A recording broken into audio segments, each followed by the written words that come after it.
어떤 관리 방법 이외에도 시트릭스 ADC는 아까 보신 것처럼 소프트웨어 중심으로 개발이 되어 있어요. 보통 네트워크 제품 같은 경우에는 어떤 하드웨어 기술에 의해서 성능을 높이거나 하는데, 시트릭스는 그 소프트웨어 중심으로 개발되다 보니까 하드웨어 어플라이언스든 뭐 하이퍼바이저든 어떤 BLX든 다 비슷한 그러니까 동일한 성능을 내도록 이제 소프트웨어가 코딩이 되어 있습니다.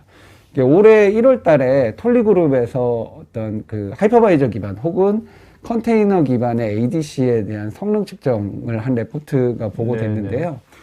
경쟁 제품들과 비교했을 때 레이턴시가 크게 5분의 1, 2분의 1 정도 빠르고요. 이제 와프, 그러니까 웹파이어월 같은 경우에도 CPU 로드나 혹은 지연율이 굉장히 낮은 걸로 확인이 됩니다. 아, 근데 이렇게 뭐 몇 분의 1 빠르고 네네네. 몇 배 스루풋이 나오고 네네. 굉장히 20%도 10%도 아니고요. 네네네. 이렇게 큰 차이가 나는 네. 그 가장 큰 이유가 뭡니까? 뭐 쉽게 얘기하면 이렇습니다. 이제 ADC를 현재 그 어플라이언스 형태로 구매해서 그러니까 판매하고 있는 벤더들의 입장에서는 이것들의 속도나 어떤 성능을 개선하기 위해서 소프트웨어 베이스에서 진행된 것이 아니고 하드웨어 안에서 어떤 뭐 에이직이 됐든 여러 가지 하드웨어 기술들로 이거를 커버하다 보니까 소프트웨어로 그대로 만약에 옮긴다고 가정을 했을 때는 네, 성능의 차이가 발생을 할 수 있고요. 시트릭스 ADC 같은 경우에는 일단 하드웨어 자체에서도 특별하게 하드웨어를 기반으로 성능을 향상시킨 부분이 없다 보니까 어느 소프트웨어로 가든 고른 높은 성능들을 제공할 수 있다라고. 어떻게 보면 시트릭스가 내재되어 있는 어떤 그 알고리즘? 네네, 맞습니다. 그것이 튀겠네요, 어떻게 보면. 예, 맞습니다. 두 번째로 말씀드릴 부분은 이제 보안에 대한 부분인데요. 근데 이분은 누구십니까? 예, 저희 시트릭스에서 사용하는. 예. 오케이, 그러니까 의미가 없는 거네, 오늘. 예, 크게 의미는 없습니다. 네.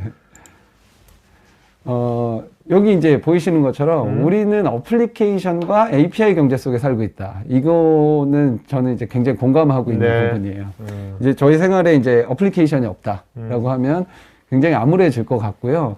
저희 눈에는 보이지 않지만 이제 어플리케이션들 간 그리고 모든 요즘 어플리케이션들은 API를 이용해서 통신을 하고 있습니다. 꼭 있어야 되는 건데. 그렇죠. 어떻게 보면 요새 기계들하고 우리가 인간이 협업하는 세상이지 않습니까? 예, 맞습니다. 기계들이 언어인 것 같아요. 그죠? 네네. 없으면 살 수 없는데, 문제는 있어서 발생하는 문제들도 굉장히 많다는 거예요. 이제 어플리케이션 때문에 발생하고 있는 굉장히 많은 보안 문제들을 우리가 실감하고 있지 않지만, 실제로 이제 보고서들을 보면 굉장히 많이 발생을 하고 있습니다. 그래서 시트릭스 ADC는 뭐 크게는 이렇게 7가지의 보안 솔루션으로 나열이 되는데요. 아까 말씀드린 로드 밸런싱과 기본적인 ADC 기능을 모두 제공함과 동시에 이제 웹 어플리케이션 파이어월, 그리고 본 매니지먼트, API 프로텍션, 그리고 SSL, 그러니까 TLS에 대한 컨트롤들, 그리고 마이크로 서비스 간에 일어나는 앱 보안, 이것들을 컨트롤할 수 있는 싱글 콘솔인 ADM과 이 ADM 내에서 머신러닝 그리고 AI를 통한 자동 조치나 보고에 대한 기능들을 저희 보안 솔루션으로 내세우고 있습니다. 이 첫 번째 말씀드릴 부분이 와프인데요. 웹 어플리케이션 파이어월은 지금도 많이 사용을 하고 계세요. 하지만 이 와프가 레거시 환경과 혹은 마이크로 서비스 환경과 모두 동일하게 적용될 수 있느냐. 이 부분은 조금 따로 생각해 봐야 될 문제이거든요. 시트릭스 ADC 내의 와프는 10년 넘게 내장이 되어 있었고, 보시는 것처럼 NSS 랩에서 최근 그 공격 테스트를 100% 차단했다는 레포트가 있습니다. 그리고 굉장히 오래됐지만, NSS 랩스에서, 공격 대비 그 성능, 그러니까 이게 쉽게 얘기하면 이게 가성비가 되거든요.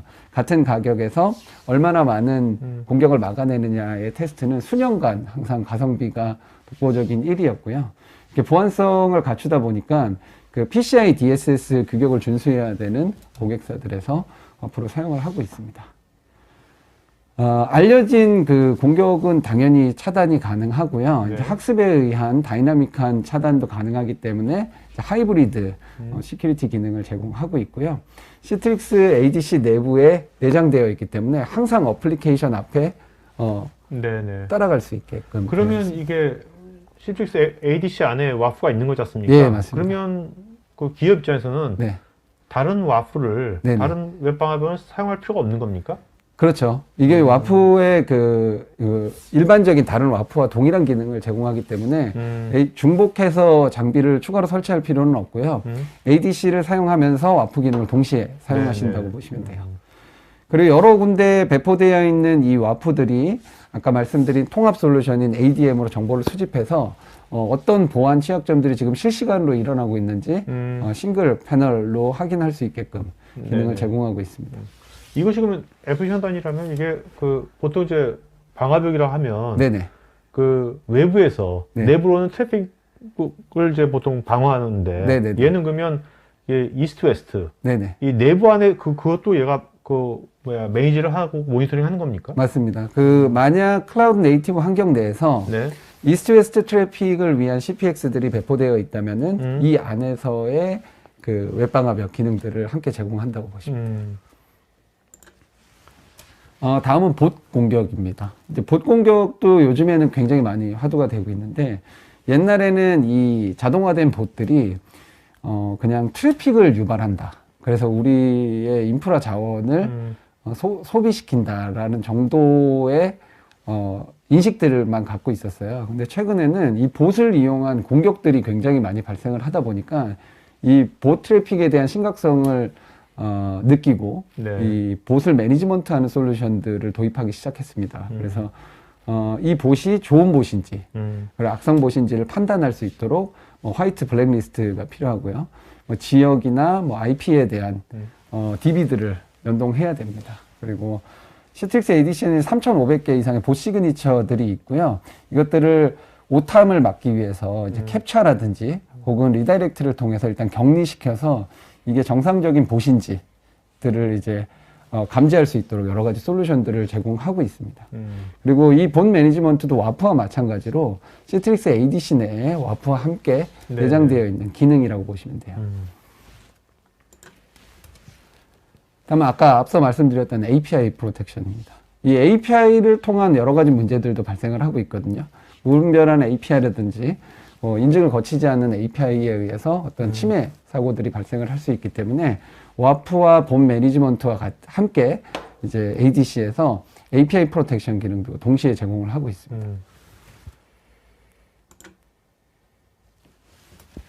다음은 이제 클라우드 포커스 라이센싱이라고 되어 있어요. ADC는 그 일반적으로 네트워크 장비들과 다르게 하드웨어에서 제공하는 성능들이 하드웨어 기반이 아니라 이 성능들을 라이센스로 제약하는 경우들이 굉장히 많이 있습니다. 시트릭스 같은 경우에도 마찬가지로 어느 정도의 트래픽을 처리하는지를 라이센스 베이스로 지정을 하게 되거든요. 특히 옛날처럼 하드웨어 기반인 경우에는 하드웨어의 캐패시티가 정해져 있지만 이제 클라우드로 넘어오면서 가상화 환경에서는 이것들을 실제로 지정해주지 않으면 서버의 리소스만큼 쓰게 되는 거잖아요. 그래서 라이센스가 굉장히 중요한 요소인데 문제는 그 아까 말씀드린 것처럼 클라우드의 전환이 일어나고 자동화에 의해서 앱들이 막 생성되고 사라지는 이동하고 생성하고 할 때 이 민첩성을 고려해야 되는데 언제 라이센스를 새로 구매하고 네, 네. 혹은 라이센스를 적용해서 뭐 부팅을 하고 이런 것들은 이 모던 앱의 취지하고 굉장히 맞지가 않아요. 그래서 서비스의 연속성을 보장하는 것과 동시에 필요한 만큼의 용량들을 그때그때 회수하거나 어떤 할당하는 방식의 라이센스가 필요해졌거든요. 그러니까 클라우드 사용을 산정하는 방식처럼 그죠? 예, 맞습니다. 쓴 만큼 내는 거잖아요, 클라우드가. 네, 맞습니다. 쓴 만큼 내죠. 하지만 네네. 이제 클라우드에서도 이런 그 스케일의 자동 확장을 위해서는 굉장히 많은 솔루션들이 필요한데 시트릭스에서는 그냥 지금 말씀드릴 풀드 캐패시티 라이센스라고 하는 라이센스 정책 하나로 이 성능을 스케일을 늘릴 수 있는 네네. 기능을 제공하고요. 아까 말씀하신 것처럼 클라우드 베이스는 이 클라우드 안에서만 네네. 어떤 스케일 확장이 가능한데 이건 온프리미스라든지 뭐 맞습니다. 다양하게. 오케이. 온프레미스, 클라우드 네이티브 네. 혹은 뭐 퍼블릭 클라우드를 오가면서 성능을 그러니까 공유할 수 있습니다. 이 라이센스 풀이 갖고 있는 용량만큼은 마음대로 쓸 수 있게. 맞습니다. 맞습니다. 오케이. 필요한 경우에 이 풀을 늘릴 수도 있고요. 네네. 보이시는 아까 말씀하신 것처럼 어떤 라이센스의 풀을 이제 ADM에서 관리를 하다가 필요한 경우에 필요한 용량만큼 할당을 하게 됩니다. 이것이 온프레임이든 클라우드든 어떤 지역적으로 분리가 되어 있든 그것들은 상관이 없어요. 네.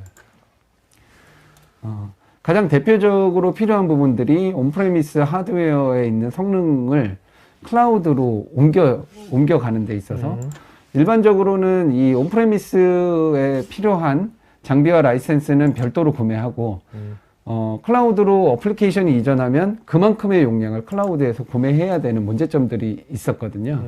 폴드 캐패시티를 사용하게 되면 그때그때 필요할 때마다 이 라이센스를 옮겨서 쓸 수 있습니다. 그래서 네, 비용에 굉장히 효율적이고요. 그러니까 200기가가 온프레미스에 완전히 그 픽스되어 있는 것이 아니라 네, 그죠? 네, 맞습니다. 유연하게 쓸 수 있다는 거네요. 네네, 맞습니다. 네트워크를 만약에 글로벌 데이터 센터를 갖고 있다면은 네트워크 디자인을 이렇게 하셔야 돼요. 그 데이터 센터에 들어오는 피크치만큼 라이센스를 가지고 있어야 됩니다. 항상. 그 인프라도 마찬가지고요. 하지만 실제로 들어오는 데이터는 그 피크치를 치지 못하는 경우나 혹은 하루에 아주 잠깐이거든요. 그럼에도 불구하고 모든 데이터 센터는 그 피크치만큼의 라이센스를 갖고 있어야 되는데 이 폴드 라이센스 같은 경우에는 그 피크가 발생하는 시간대에만 자동으로 라이센스를 할당했다가 트래픽이 떨어지는 그 업무 시간 이외에는 다른 리즌으로 넘겨다니면서 효율적으로 라이센스를 쓸 수 있도록 하는 유즈 케이스를 갖고 있습니다. 네. 세 번째 필요 요소가 비저빌리티, 가시성인데요. 이 가시성은 이제 지금의 그 레거시 인프라를 운영하는 관리자들은 아주 오랜 시간 동안 노하우를 갖고 있어요. 그래서 이미 데이터 센터에 어플리케이션이 들어오면 네트워크는 어떻게 구축하고 관리는 뭘로 하고 어떻게 보고 하는 것들이 매뉴얼처럼 정해져 있거든요. 근데 갑자기 이 어플리케이션들이 제가 가지고 있던 이 우리 안에서 벗어나서 논리적으로는 연결이 되어 있지만 물리적으로는 이렇게 측정할 수 없는 범위로 네, 막 네. 퍼져나갔죠. 그러다 보니까 어떻게 관리해야 되는지가 굉장히 난감해요. 그래서 어플리케이션이 자동화되고 이것들을 어떻게 관리해야 되는지를 확인하려면 어플리케이션 자체를 일일이 확인하거나 혹은 이 어플리케이션의 한 부분인 ADC에서 그 정보들을 보내주게 되면 굉장히 효율적으로 어플리케이션을 관리할 수 있게 되거든요. 그러니까 우리가 물류에서 택배가 네네. 어디 있는지를 네네. 알면 그게 가시성이지 않습니까? 아, 그죠? 예, 맞아요. 네네. 맞아요. 그런 식으로 ADC가 해주는 거네요. 맞습니다. 이미 이동하고 있는데 네. 이동하고 있는 그 상자들을 옮기고 그렇죠. 있는 이 자동차들이 그렇죠. 위치들을 이제 파악할 수 있는 것처럼 뭐 생각하시면 돼요. 지금 데이터 센터 안에 있는 게 아니라 일부는 AWS에 일부는 GCP에 네. 일부는 미국에 있는 데이터 센터, 일부는 한국에 있는 데이터 센터에 있다고 가정을 하면 이걸 사실 예전처럼 물리적으로 그릴 수는 없거든요. 그래서 이렇게 추상적인 그림으로 표현이 되어 있어요. 그래서 각각의 설치되어 있는 ADC들의 상태와 트래픽 용량들을 이렇게 한 화면에서 볼 수 있도록 표시가 되어 있습니다. 그래서 뭐 이것과 함께 뭐 컨피그레이션 이슈가 있는지 네. SSL 인증서에 문제가 있는지들도 이렇게 색깔과 크기로 표현해 주기 때문에 관리자가 요 화면만 띄워놓고 있으면 지금 당장 어떤 문제가 발생하고 있는지 장비에 어떤 문제가 발생하고 있는지를 확인할 수 있도록. 어떻게 보면 앱의 대시보드네요. 어떻게 보면. 네. 요거는 앱이라기보다는 ADC. 아, ADC. 예, 그러니까 인프라 오케이. 스트럭처 아날리틱스라고 네, 해서 인프라의 상태들을 볼 수 네, 있는 네. 거고요. 이게 다음번이 아까 말씀하신 이제 어플리케이션에 대한 네, 대시보드예요. 네. PD님이 딱 보실 때 지금 문제가 있어 보이는 어플리케이션이 있나요? 뭐 저기 이따 색깔이 다르잖아요. 빨간색. 맞습니다. 이게 저기 보시면은 어플리케이션 이름들이 있어요. 뭐 스카이프, 쉐어포인트 막 있는데 저 쉐어포인트라고 하는 거는 아주 추상적이에요. 일부 어플리케이션은 지금 막 클라우드에 있고 일부는 막 데이터 센터에 있습니다. 근데 그 어플리케이션의 사용자 경험면으로 봤을 때 어떤 누군가 사용자가 불편을 느끼고 있을 수밖에 없다는 거예요. 저 빨간색은. 네네. 그래서 저게 AW에 있는 어플리케이션만 지금 문제가 있어도 감지가 바로바로 가능한 거죠. 그리고 통틀어서 어떤 어플리케이션이 가장 많은 데이터를 쓰고 있는지, 문제가 있는지, 그리고 트렌드들이 쭉 나오게 됩니다. 그래서 관리자가 아침에 저 화면을 딱 띄우면 어제는 지금 어플리케이션 누가 많이 쓰고 있고 여기는 어떤 사용자 경험에 문제가 있구나 라는 걸 바로 감지할 수 있어요. 자, 다음은 이 문제가 발생한 어플리케이션들을 딱 눌러보면 어떤 문제가 있는지를 바로 알려줘요. 몇 시쯤에 어떤 그 서비스에 지연이 있었거나 혹은 서버가 다운됐거나 뭐 이런 것들을 점수와 그래프를 가지고 직관적으로 확인할 수 있도록 화면을 제공을 하고요.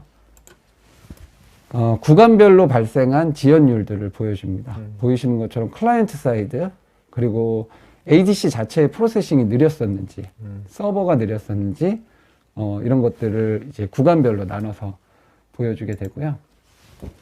실제 어떤 느린 사용자가 발생을 했다면, 어플리케이션 중에, 어플리케이션 전체는 문제가 없었지만 어떤 느린 사용자가 발생을 했다면 그 사용자 세션을 이렇게 확인할 수가 있어요. 그래서 클릭을 해보면 사용자는 어떤 보안 인증을 썼고 어떤 브라우저의 OS 그리고 현재 위치가 어딘지 나타나고요. ADC는 그때 상태가 어땠는지 혹은 서버가 혹시 응답 시간은 느리지 않았는지를 이렇게 그림 형태로 보여주기 때문에 빠른 그 문제를 발견하고 해결할 수 있는 네. 매트릭을 제공을 근데 합니다. 이제 문제에 대한 이제 현황은 금방 파악이 되는데 그 문제가 왜 발생됐는지 네네. 그거에 대한 원인, 네네. 코즈라든지 그런 것들도 얘가 제안을 해주나요? 그럼요. 요 뒤에 이제 머신러닝 네네. 베이스의 어떤 해결 방안들을 제시를 해주는데요. 요 지금 보여지는 화면은 그 아까 말씀드린 보안 기능들을 사용을 했을 때 어떻게 우리가 그 관리자에게 이 보안 위협을 알려주느냐에 대한 대시보드입니다. 보시면은 공격별로 어느 시간에 얼만큼 발생했는지가 딱 나타나고요. 사용자는 사실은 그 관리자는 그 위험 지수의 추세만 보면 돼요. 위험 지수의 추세가 갑자기 높아졌다, 낮아졌다 하면 지금 어떤 보안 위협이 발생하고 있다라는 거를 알 수 있고요. 아무리 많은 앱을 가지고 있더라도 이제 오른쪽에 위험 요소가 큰 랭킹들이 쭉 나타나게 되거든요. 네네. 그래서 빨리빨리 확인할 수 있고 공격이 발생하는 위치도 지도상에서 나타나게 됩니다. 아까 이제 어플리케이션 기준에서 사용자 그 어플리케이션 기준에서 어떻게 대시보드가 보여지는지, 보안에 대해서는 어떻게 보여지는지가 나타났는데, 요거는 이제 이 각각의 어플리케이션의 사용 빈도와 지연율 그리고 사용량들을 이제 레포트 형식으로 나타낸다고 보시면 돼요. 관리자가 이제 어떤 레포트를 제공할 때 요즘 어떤 URL을 사람들이 많이 접속하는지, 그리고 데이터량이 어디서 많이 발생하고 있는지, 혹은 데이터량이 발생하는 거에 따라 서버의 지연이 어떤 서버가 지연을 발생시키고 있는지를 요 인사이트라고 하는 창에서 확인을 할 수가 있습니다. 네. 지금 보이시는 화면은 어플리케이션이 아닌 각각의 서버들의 상태들을 나타내게 되고요. 다음은 이제 사용자들, 각각의 사용자들이 어떤 어플리케이션에 접속했을 때 얼만큼의 그 사용자 경험을 느끼고 있는지를 이렇게 리스트로 나타내게 됩니다. 지금 이렇게 말씀 들어보니까 이런 것들은 굉장히 진짜 머신러닝을 적용하면 참 여러 가지 좋을 만한 것들이 되게 많은 것 같아요. 맞습니다. 네. 이제 자연스러울 것 같아요. 자연스러울 것 같아요. 예. 아까 초기에 이제 자동차 얘기를 해서 그런데 네. 레이싱카, 요즘은 이제 일반적인 차들도 마찬가지인데 레이싱카에는 굉장히 많은 센서가 달려 있거든요. 이 센서들이 보통 저희가 텔레메트리라고 해서 모든 데이터들을 그냥 무조건 수집해요. 밖의 회전수, 뭐 엔진의 열, 뭐 이런 것들을 다 수집해서 머신러닝 하게 되면 언제 이제 자동차에 문제가 생기고 속도를 더 높여도 되는지 혹은 낮춰야 되는지 이런 것들을 검증하게 되는데, ADC가 마찬가지입니다. 모든 어플리케이션 트래픽을 읽을 수 있거든요. 네네, 그렇죠. 트래픽을 읽으면 패킷 하나하나의 정보들을 그냥 버리지 않고 수집했다가 ADM으로 쫙 써주는 거예요. ADM은 이 정보를 막 받아넣고 계속 누적하면서 머신러닝을 돌리는 거죠. 그러면 앞으로 어떤 문제가 발생할 것인가도 예측을 할 수가 있고, 이 문제가 왜 발생했는가, 혹은 앞서서 그러면 어떤 조치를 해야 되는지도 바로바로 알려줄 수 있습니다. 그러니까 미래에 대한 조치를 네. 추천할 수 있는 거죠, 그죠? 맞습니다. 네네. 그래서 추세를 나타내는 기능이 있는데요. 예를 들어서 어떤 트래픽 증가에 따른 CPU 사용률이 이만큼 늘어났다고 하면 2시간 이후에는 이만큼 늘어날 것이니 이런 조치를 해라 라는 이제 가이드를 주도록 하게 네네. 되어 있죠. 간단한 예로 이제 머신러닝 기반의 이제 성능 분석을 보면 위에 이제 스코어가 있어요. 100점 만점에 75점이 됐는데 10시 56분에 갑자기 확 하고 스코어가 떨어진 거죠. 이 스코어가 왜 떨어졌는가를 바로바로 나타내게 됩니다. 이제 떨어졌을 때 보면 퍼포먼스가 굉장히 떨어졌어요. 그렇죠. 이 퍼포먼스라고 하면 저희가 이제 어플리케이션의 원래 성능을 측정한 앱덱스라고 하는 지표가 있는데 그 지표를 기준으로 계산을 합니다. 트랜잭션이 초당 얼만큼 들어왔을 때 지연이 얼마나 발생했는지에 대해서 나타나게 되고요. 이 밑에 보이시는 것처럼 두 가지의 문제가 발생을 했는데 서버 딜레이와 이제 서버가 400 에러를 발생시켰어요. 네. 그래서 서버의 딜레이로 인해서 어플리케이션 응답 시간이 확 늘어난 거죠. 자, 그 밑에 이제 솔루션을 제시를 합니다. 자, 확인해 본 머신러닝 결과 웹서버 10점, 200점, 3.1이 병목 지점으로 식별이 됐고 이것을 개선하거나 제거해야지만 할 수 있다라고 하고 그에 대한 설정들을 관리자에게 이메일 혹은 뭐 슬랙 네네네. 혹은 뭐 메일 뭐 SNS로 보내게 되죠.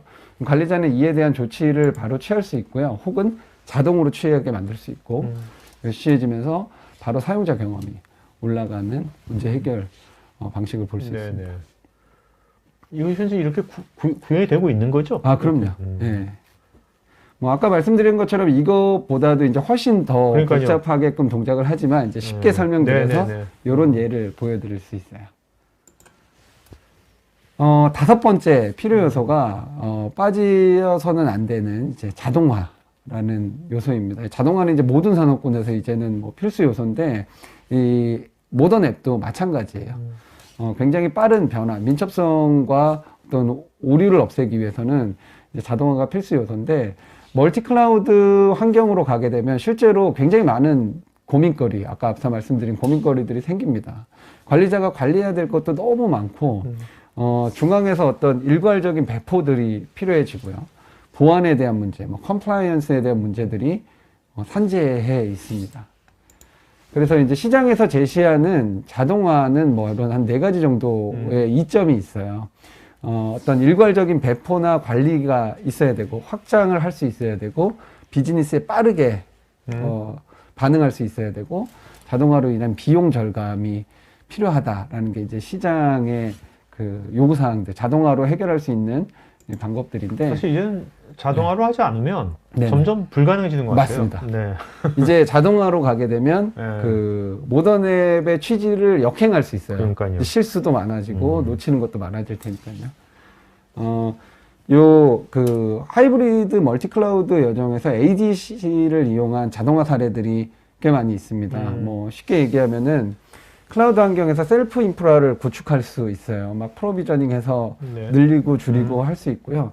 컨피그레이션도 아까 보신 것처럼 그때그때 필요한 컴피가 자동화되거나 할 수 있습니다.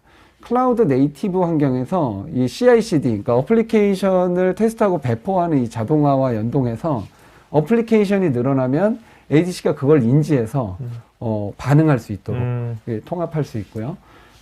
아무리 넓게 퍼져 있더라도 중앙 집중식, 싱글 컨트롤러를 센트럴라이즈 해서 네네. 여기서 이제 관리할 수 있는 것. 그리고 라이센스를 통해서 언제든지 확장시킬 수 있고요. 온프레미스에서 클라우드로 마이그레이션도 도와줄 수 있는데 사실 뭐 고민거리 굉장히 많고 컨피그레이션도 뭐 이게 맞는지 안 맞는지 검증을 해야 되잖아요. 근데 실제 이것들을 자동화하게 되면 어플리케이션이 마이그레이션 될 때 ADC도 따라갈 수 있도록 이렇게 자동화할 수가 있습니다. 시트릭스 ADC의 자동화 개요는 이렇습니다. 어플리케이션이 있는 곳에는 어디나 ADC가 따라가기 마련이고요. 그게 온프레미스건 클라우드건 ADC는 어디에나 다 배포되어 있습니다. 그래서 시트릭스 ADM이 이 모든 ADC하고 커넥션을 맺고 아까 말씀드린 데이터들을 다 수집하거나 혹은 필요한 설정들, 자동화적인 내용들을 배포할 수 있게끔 되어 있어요. ADM 자체로도 일부 자동화 기능들을 제공을 하지만 실제 어플리케이션과 인프라 연동하기 위해서는 이제 자동화 도구들과도 연동이 될 수 있도록 구현이 되어 있습니다. 저 ADM은 어디에 위치하고 있습니까? ADM은 이제 그 편의에 할 수 있어요. 예를 들어서 온프렘이나 클라우드 환경에다가 설치를 할 수도 있고요. 네네네. 시트릭스 자체 클라우드에서도 ADM 기능을 제공할 수 오케이. 있습니다. 네.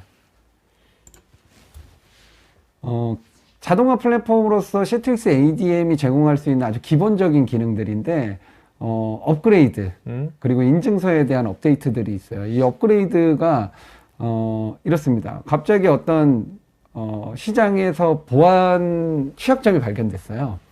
그러면 모두 업그레이드를 동시에 해야 되는데 언제 다 들어가서 확인할 수가 없잖아요. 그래서 연결되어 있는 모든 ADC에 대한 자동 업그레이드 기능들을 제공할 수 있고요.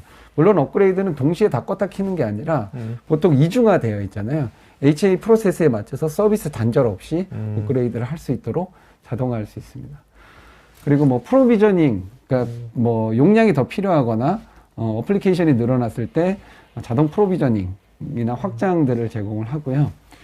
뒤에 나오겠지만 이제 스타일북이라고 해서 어떤 스크립트를 이용한 자동화 프로세스들을 지원하고 있습니다.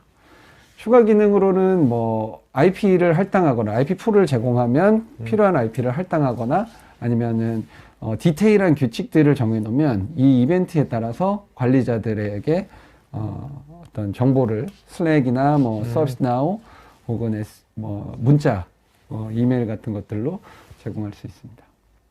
물론 이제 여기서 그 이슈에 대한 어떤 설정들도 자동화할 수 있고요. 이제 앞서 말씀드린 이제 스타일북이라는 겁니다. 그 ADM이라고 하는 관리 콘솔 안에 야물 기반의 템플릿이 내장되어 있어요. 그래서 기본적으로 이제 설정이 굉장히 복잡한 그 많이 쓰는 비즈니스 어플리케이션들, 예를 들면 뭐 MS의 뭐 오피스 365라든지 쉐어포인트라든지 이런 것들은 스크립팅이 이미 다 되어 있고요. 기본 기능들도 다 되어 있습니다. 필요한 경우에는 요 야물 스크립트를 조금 수정해서 그 고객사, 그 자사에 맞는 내용들을 미리 세팅을 해 놓으면 자동화해서 이 스크립트 기반으로 계속해서 동작할 수가 있고요. 이 오른쪽에 이제 스타일북의 사용 사례 중에 뭐 대표적인 게 온프렘에서 클라우드로 이관을 할 때 이 야물 템플릿을 넣어놓고 어플리케이션이 이동할 때 요 스크립트를 실행시키면 같이 이동해서 온프렘에서 동작했던 것과 동일하게 클라우드에서 바로 적용될 수 있도록 적용이 가능합니다. 이 스타일북으로 애플리케이션 마이그레이션까지 시키는 거네. 예, 맞습니다. 아까 말씀드린 것처럼 이제 모든 인프라와 어플리케이션과 연동하기 위해서는 이제 서드파티 자동화 툴들하고 연동이 필요해요. 저희는 이제 저희에 대한 설정들을 자동화할 수는 있지만 다른 것들을 터치하면 안 되잖아요. 그래서 익스터널 자동화 솔루션이 앤서블이나 테라폼하고 당연히 연동이 가능하고요. 각각의 퍼블릭 클라우드에서 제공하는 자동화 솔루션들과도 모두 연동이 가능합니다. 결론적으로 이제 멀티 클라우드 혹은 모던 앱 딜리버리를 하는데 반드시 필요한 조치 사항들이 있죠. 어디에나 적용 가능한 플랫폼 그리고 라이센싱에 대한 부분들이 있고요. 이 어플리케이션을 따라다니면서 일괄적인 보안 기능들을 제공해야 되고 사용자는 그때그때 동일한 보안 정책들을 배포할 수 있어야 되는데 ADC가 이제 그런 기능들을 수행해 줄 수 있고요. ADC가 어플리케이션 앞에 있다 보니까 데이터들을 수집해서 아주 정확한 가시성들을 제공하고 그에 대한 자동화 정책들을 적용하게 되면서 사용자의 입장에서 가장 높은 고객 경험을 제공하는 하나의 솔루션으로 지금 부상되고 있다. 이렇게 말씀드릴 수 있을 것 같습니다. 자, 지금 지금까지 이제 ADC 어플라이언스로 굉장히 많이 쓰고 있었을 거 아니에요, 맞습니다. 그죠? 네. 그냥 모던 앱이 아니라 기존 네네. 앱을 위해서도 많이 쓰고 있을 텐데 네네. 이분들이 이제 지금 우리도 이제 우리 회사도 네. 환경이 이제 클라우드도 접목이 되고 네. 앱도 많이 바뀌고 네. 그러면 이제 이 ADC가 진화돼야 될 거 아니에요. 네네, 맞습니다. 근데 이미 ADC를 샀어, 어플라이언스를. 네네. 그러면 지금 말씀하신 보안이라든지 네네. 가시성, 자동화 네네. 이런 것들은 기존에 내가 산 ADC 어플라이언스 안에도 네. 그런 기능이 있는 거야? 아니면 추가로 또 사야 되는 거예요? 아닙니다. 지금 있는 모든 ADC, 시트릭스 ADC는 네. 이 모든 기능들을 다 제공할 수 있어요. 아, 네. 그럼 지금 이 시청자분들도 네네. ADC가 있으면 이미 있는 거네요? 있는 맞습니다. 건데 안 쓰고 있는 거네요? 어떻게 보면. 그렇습니다. 그럼 그걸 그 스위치를 온 시키면 되는 겁니까? 네네. ADM을 어딘가에 구축하고 아. 지금 쓰고 있는 ADC들을 딱 연동시키는 순간에 아씨. 이런 기능들을 다 동작하게 되는 거죠. ADM은 네네. ADM도 기존에 어플라이언스에 있는 겁니까? ADM은 추가로 이건 옵션입니까? ADM은 저희가 기본적으로 ADM을 버추얼 머신 형태의 소프트웨어로 제공을 하고 있고요. 누구나 설치해서 사용을 하실 수가 있습니다. 네네. 이제 관리적인 부분들은 다 무료로 사용을 할 수 있지만 이제 일부 어드밴스드한 기능들은 추가 라이센스가 필요한 부분들도 네. 있어요. 자, 이게 뭐 시트릭스의 이제 ADC가 네네. 동일한 소스로 네. 이제 API도 있고 그다음에 이제 라이센싱이 이제 아까 풀드 라이센스 네네. 돼 있는데 그래도 지금까지 이제 어떤 레거시 네. 앱들을 네. 그냥 데이터 센터에서만 그 ADC 어플라이언스만 쓰는 네. 운영자가 네네. 지금 환경이 바뀌었어요. 네. 그럼 가장 준비해야 될 건 뭘까요? 지금 이제 지금 하신 질문은 이제 갑자기 환경이 바뀌었어요. 네네네. 네. 갑자기 환경이 바뀌었을 때 크게 준비하실 부분은 없을 것 같아요. 왜냐면은 네. 이렇습니다. 저희는 ADC 장비는 아까 말씀드렸지만 어플리케이션의 하나의 파트, 빌딩 블록으로 동작을 하잖아요. 예를 들어 어플리케이션의 환경이 클라우드 네이티브로 바뀌었다라고 하게 되면 여기서 이제 구체적인 기술 설명은 없었지만 기존에 1차적으로 기존에 가지고 계신 ADC 제품을 이 모던 앱, 그러니까 네. 클라우드 네이티브와 연동할 수 있는 방안들이 있어요. 1차적으로 연동을 하고 그래서 동작을 시킨 다음에 추가적으로 이제 컨테이너 베이스의 ADC들을 페이지 2로 설정을 해서 확장시킬 수 있는 이런 가이드들이 있거든요. 그래서 만약에 어떤 변화를 준비하고 계시다면 설정이나 기능들의 변경은 없고요. 인프라를 어떻게 하는 것이 효율적인가를 시트릭스로 문의만 주시면 저희가 이제 그런 가이드들은 다 준비되어 있다고 보시면 돼요. 네, 알겠습니다. 네네. 자, 그러면 오늘 네. 혹시 추가로 또 얘기할 거가 있으신가요?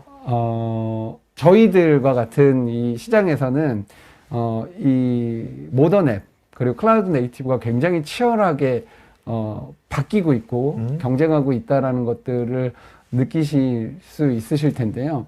그거에 따라서 지금 관리자분들은 굉장히 많은 고민을 가지고 계실 거예요. 어떻게 하면은 지금 현재 관리자분들이 가장 유연하고 문제 없이 프로젝트를 완료할 수 있는지에 대해서 질문들이 많으실 텐데 저희 시트릭스 쪽으로 연락을 주시면 저희가 네네. 가진 노하우를 공유해 드리도록 하겠습니다. 네.